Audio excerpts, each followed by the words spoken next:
ಈ ಲೋಕದ ಬುದ್ಧಿಯೋ ಈ ಲೋಕದ ಜ್ಞಾನವೋ ಅಲ್ಲಿ ಅಥವಾ ವಿದ್ಯೆಯೋ ಯಾವುದೂ ಕೂಡ ಯಾವುದಕ್ಕೆ ಬರುವುದಿಲ್ಲ, ಉಪಯೋಗಕ್ಕೆ ಬರುವುದಿಲ್ಲ ಪ್ರಿಯರೇ.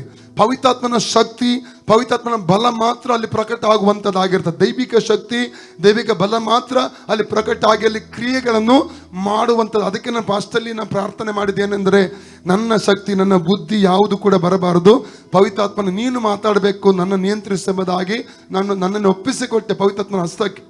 ಪವಿತ್ರಾತ್ಮನ ಮಾತಾಡುವಾಗ ಅಲ್ಲಿ ಕ್ರಿಯೆಗಳಾಗ್ತದೆ, ಜನ ಮಾನಸಾಂತರ ಉಂಟಾಗ್ತದೆ. ಆದ ಕಾರಣ ಮೊದಲ ಅವರು ಆಶ್ಚರ್ಯ ಪಡುವುದಕ್ಕೆ ಯೇಸು ಕ್ರಿಸ್ತನ ಪ್ರಸಂಗ ಕೇಳಿ, ಉಪದೇಶ ಕೇಳಿ, ಮೊದಲ ಕಾರಣ ಶಾಸ್ತ್ರಾಭ್ಯಾಸ ಮಾಡದಂತ ಒಂದು ಸಾಧಾರಣವಾದ ವ್ಯಕ್ತಿ ಆ ದಿನಗಳಲ್ಲಿ ಯೇಸುವೆ ಆಗಿದ್ರು. ಎರಡನೇದಾಗಿ ಅವರು ಆಶ್ಚರ್ಯ ಒಂದು ಪಡುವುದಕ್ಕೆ ಎರಡನೇ ರೀಸನ್ ಒಂದಿದೆ. ಅದೇನೆಂದ್ರೆ, ಆತನು ಪ್ರಸಂಗ ಮಾಡುವಂತ ಒಂದು ಸಂದರ್ಭದಲ್ಲಿ ಸೌಖ್ಯಗಳು ನಡೆಯುತ್ತಾ ಇತ್ತು. ಏನ್ ನಡೀತಿತ್ತು? ವಾಕ್ಯದ ಮೂಲಕ. 107 ಕೀರ್ತನೆ 20ನೇ ವಾಕ್ಯ ಇರ್ತದೆ, ಆತನು ತನ್ನ ವಚನವನ್ನು ದೂತನನ್ನು ಎಂಬಂತೆ ಕಳಿಸಿ ಅವರಿಗೆ ಸೌಖ್ಯ ಕೊಟ್ಟನು, ಸಮಾಧಿಗೆ ಸೇರದಂತೆ ಕಾಪಾಡಿದನು. ಓದಿ. ಆತನು ದೂತನನ್ನು ಎಂಬಂತೆ ತನ್ನ ವಾಕ್ಯವನ್ನು ಕಳಿಸಿ ಅವರನ್ನು ಗುಣಪಡಿಸಿದನು, ಸಮಾಧಿಗೆ ಸೇರದಂತೆ ಮಾಡಿದನು.